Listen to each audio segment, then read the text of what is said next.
မင်္ဂလာပါ New Life Education Center ကနေပြီးတော့ကြိုဆိုပါရစေ။မှာသွားပြီးတော့စာရိုက်ရမှာလဲပေါ့နော်။အဲ့ဒါဘယ်ထဲမှာသွားပြီးရိုက်ရမှာလဲဆိုရင်ဒီကျတော့ Microsoft Word ထဲမှာသွားပြီးတော့စာရိုက်ရမှာဖြစ်ပါတယ်။ Microsoft Word software ပုံစံလေးကိုတစ်ချက်လောက်ပြပေးမယ်နော်။ဒီပုံစံလေးပါအပြအောင်လေးနဲ့ Microsoft Word ထဲမှာဒီကျတော့ဝင်ပြီးကကြမှာစာရွက်အသစ်တွေယူပြီးတော့ရိုက်ရမှာပါ။အဲ့ထဲမှာပဲစာရွက်ကလေးယူရင်စာရွက်အသစ်ယူရင်ဒီကျတော့ file နဲ့ကနေယူနဲ့ယူပါတယ်။bullet document ဆိုတာလေးရှိပါတယ်ပေါ့နော်။အဲ့ bullet document လေးကိုကလစ်တစ်ချက်နှိပ်ပြီးတော့ယူလိုက်ပါ။ဒါဆိုရင်ဒီကျတော့ပုံမှာပြထားတဲ့အခုဗီဒီယိုထဲမှာပါတဲ့အတိုင်းဒီစာရွက်အဖြူလေးတစ်ခုကြာလာပါလိမ့်မယ်။ Okay ဒါဆိုရင်စာရွက်အဖြူလေးဒီကျတော့ကြာလာပြီဆိုရင်ခုနကဒီချက်ပြောတဲ့အနေအထားအတိုင်းလက်ကွက်လေးကိုတင်ထားမယ်ပေါ့နော်။ Okay လက်ကွက်လေးကိုတင်ပြီးသွားပြီဆိုရင်ဒီချက်ရဲ့အတန်းလေးကိုတခြားအရင်စိုက်ပြီးတော့နားထောင်ပါမယ်နော်။ဘေးဘက်လက်တန်းလေးကိုအရင်ရိုက်ပါမယ်။ A ကီးလေးထွက်ပါလိမ့်မယ်။ဘေးဘက်လက်သက်ကျွဲလေးကိုရိုက်ပါမယ်။ S ကီးလေးထွက်ပါလိမ့်မယ်။ဘေးဘက်ကလက်ခက်လေးကိုရိုက်ပါ G ကီးကိုထွက်ပါမယ်။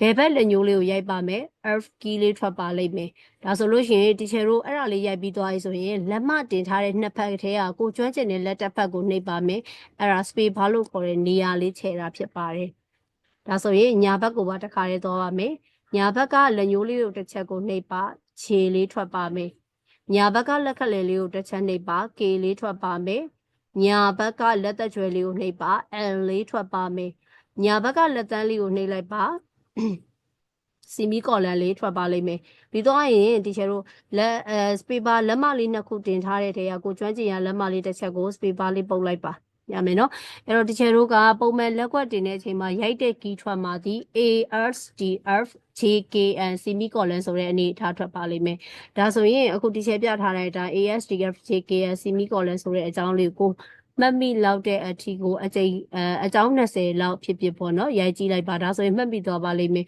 အဲ့လိုရိုက်နေတဲ့အချိန်တွင်းမှာလည်းလုံးဝကီးဘုတ်ကိုငုတ်ကြည့်တာမျိုးမလုပ်ပါနဲ့ပေါ့နော်မှားရင်လည်းမှားပါသေးရပါတယ်ဒ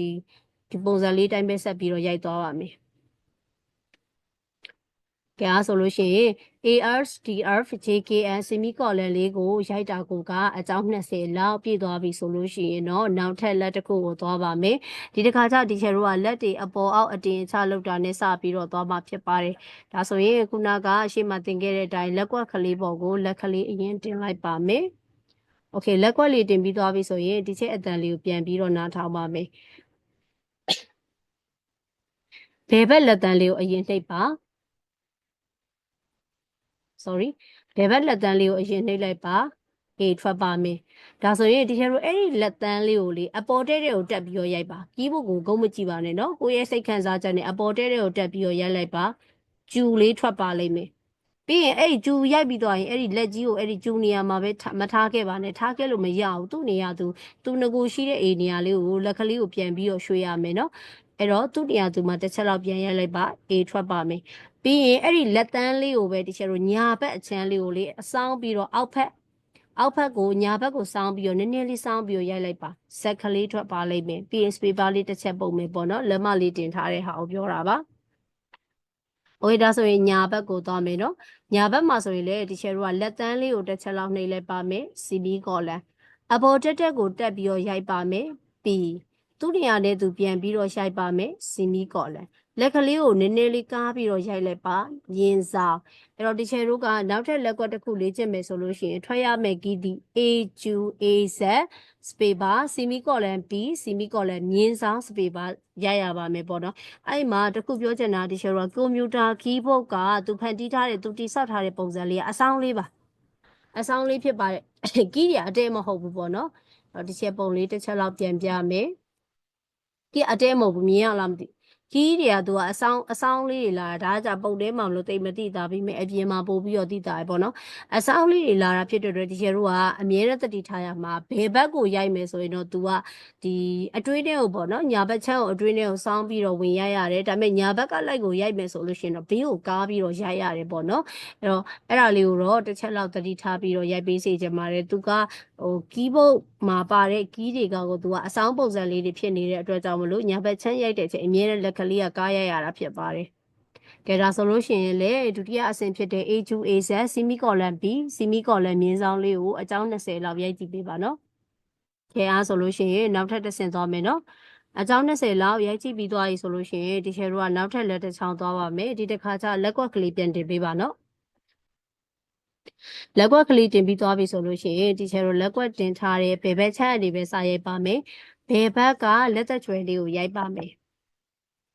S key လေးထွက်ပါတယ်အဲ့ဒီလက်သက်ကျွဲလေးကိုဒီချေတို့အပေါ်တက်တက်ရိုက်ပါမယ်ဒီမှာတစ်ခုပြောစရာရှိတာကလက်သက်ကျွဲတစ်ခုလေးကိုဒီချေတို့အပေါ်တက်ပြီးရိုက်လို့အစင်မပြေတဲ့သူရှိတယ်ပေါ့နော်ဒီချေတို့အဲ့ဒီလက်သက်ကျွဲကအပေါ်ဒီတိုင်းတက်လို့တက်ရိုက်လို့အစင်ပြေတဲ့သူလည်းရှိသလိုအစင်မပြေတဲ့သူလည်းရှိတယ်ကိုကလက်သက်ကျွဲတစ်ခုလေးကိုအပေါ်တက်ရိုက်လို့အစင်မပြေဘူးဆိုလို့ရှိရင်ဒီဘယ်ဘက်လက်တန်းလေးကိုပါနည်းနည်းလေးမပြီးတော့ရိုက်လို့ရတယ်ပေါ့နော်ပြီးဒါပေမဲ့ရိုက်ပြီးသွားပြီဆိုရင်တော့သူ့နေရာသူတော့ပြန်ထားပေးရမယ်ဒီတိုင်းအပေါ်မှာကြီးတိုင်းထားခဲ့လို့တော့မရဘူးပေါ့နော်ကဲဒါဆိုလို့ရှိရင်ဒီဘယ်ဘက်ကလက်သက်ကျွဲလေးကိုအပေါ်တက်တက်ရိုက်မယ် double လေးထွက်ပါမယ်ပြီးရင်သူ့နေရာနဲ့သူပြန်ရိုက်မယ် S ထွက်မယ်ပြီးအောက်ကိုရိုက်မှာဖြစ်တဲ့အတွက်အောက်ကျလို့ရှိရင်ခုနဒီချဲမှာတဲ့အတိုင်းပဲဘယ်ဘက်ကနည်းနည်းလေးအတွင်းထဲကိုဝင်ရိုက်ရဖြစ်တဲ့အတွက်လက်သက်ကျွဲလေးအောက်ကိုအတွင်းထဲဝင်ရိုက်ပါအဲ့ဒီမှာလည်းဒီချဲတို့လက်သက်ကျွဲအောက်ဆင်းလို့မလွယ်ဘူးဆိုလို့ရှိရင်လက်တန်းလေးကိုတစ်ခါလေးထောင်ပြီးတော့ယူသွားလို့ရတယ်နော်အဲဆိုရင် X လေးထွက်ပါလိမ့်မယ်ဒါဆိုရင်ဒီတစ်ခါညာဘက်ကိုသွားမယ်ညာဘက်မှာဆိုရင်လည်းအဲ့လိုပဲညာဘက်လက်သက်ကျွဲလေးကိုနှိပ်မယ်ဆိုရင် L လေးထွက်ပါလိမ့်မယ်အပေါ်တဲကိုတက်ပြီးတော့ရိုက်မယ်ဆိုလို့ရှိရင် O သူ့နေရာနဲ့သူပြန်ရိုက်မယ်ဆိုလို့ရှိရင် L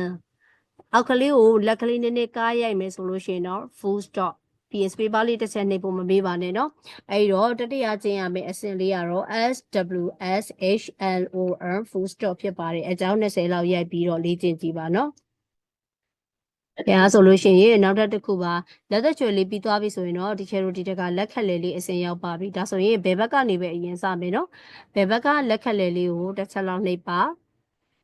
G လေးထွက်ပါလိမ့်မယ်အဲ့ဒီလက်ခက်လေလေးကိုအပေါ်တက်ပြီးရိုက်ပါခုနမှာပြောသေးသလိုပဲလက်ခက်လေတစ်ချောင်းနဲ့အပေါ်ကိုတက်ဖို့မလွယ်တဲ့သူတွေကကျန်လက်ချောင်းလေးတွေကိုလည်းမြှောက်ပြီးတော့လိုက်သွားပြီးလို့ရတယ်ဒါပေမဲ့ချိုက်ပြီးသွားပြီဆိုရင်တော့အဲ့ဒီလက်ချောင်းလေးကိုမူရင်းနေအောင်ပြန်ပြီးတော့ပို့ပေးဖို့တော့မမေ့ပါနဲ့နော်အဲ့တော့အပေါ်တက်ရိုက်မယ်ဆိုရင် E ထွက်ပါမယ်သူ့တရားနဲ့သူပြန်ထွက်ရရင် D ထွက်ပါမယ်အောက်ကိုနည်းနည်းလေးအတွင်းထဲကိုဝင်ရလိုက်မယ်ဆိုရင် C ထွက်မယ်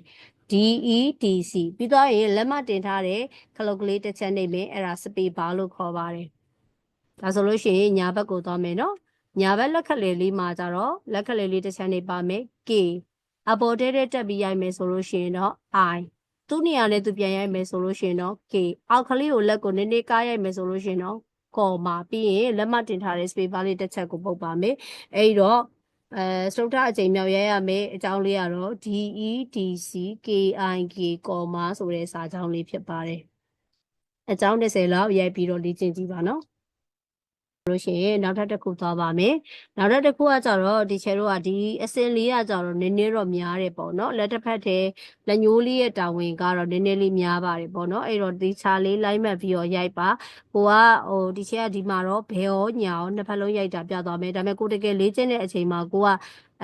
ဘယ်ညာနှစ်ဖက်ရိုက်ရတာကိုမမှတ်မိဘူးဆိုလို့ရှိရင်ဘယ်ရိုက်ပြီးမှညာရိုက်အဲ့လိုရိုက်လို့လည်းရပါတယ်နော်ကြဲဆိုလို့ရှိရင်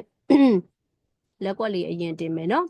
ဒါဆိုလို့ရှိရင်ဘယ်ဘက်ကလက်ညိုးလေးကိုတစ်ချက်နှိပ်လိုက်ပါ F ထွက်ပါလိမ့်မယ်အပေါ်တဲ့ကိုတက်ရိုက်ပါမယ် R ထွက်ပါမယ်သူနေရာနဲ့သူပြန်ရိုက်ပါ F အတွင်းထဲကိုနည်းနည်းလေးဝင်ရိုက်မယ်ဆိုလို့ရှိရင် V ပြီးရင်မပြီးသေးပါဘူးဒီအဆင့်မှာနောက်ထပ်တစ်ခါသူနေရာနဲ့သူပြန်ရိုက်ပြရမယ် F ဒီတစ်ခါကျဒီချေတော့ညာဘက်ကိုလေဒေါင်းဖြောင်းအတိုင်းစောင်းပြီးတော့တက်လိုက်ပါ T လေးအထွက်ပါမယ်ပြီးရင်သူနေရာနဲ့သူပြန်ရိုက်မယ် Fပြီးရင်အဲ့လိုပဲညာဘက်ကိုစောင်းပြီးတော့ဆင်းမှာခုနအချက်လက်ကလေးကနည်းနည်းပိုကားသွားမှာသူတရားနဲ့sorryရိုက်ကြည့်လိုက်မယ်နော် B လေးထွက်မယ်ပြီးရင်သူတရားနဲ့သူပြန်ရိုက်မယ် F ပြီးရင်ဘေးတက်ကိုရိုက်ပါမယ် G ပြီးရင် space bar လေးလက်မတင်ထားတဲ့ space bar လေးတစ်ချက်လောက်နှိပ်လိုက်ပါနော်အဲ့တော့ဒီချေတို့ဘယ်ဘက်မှာထွက်မဲ့ key ဒီ F R F V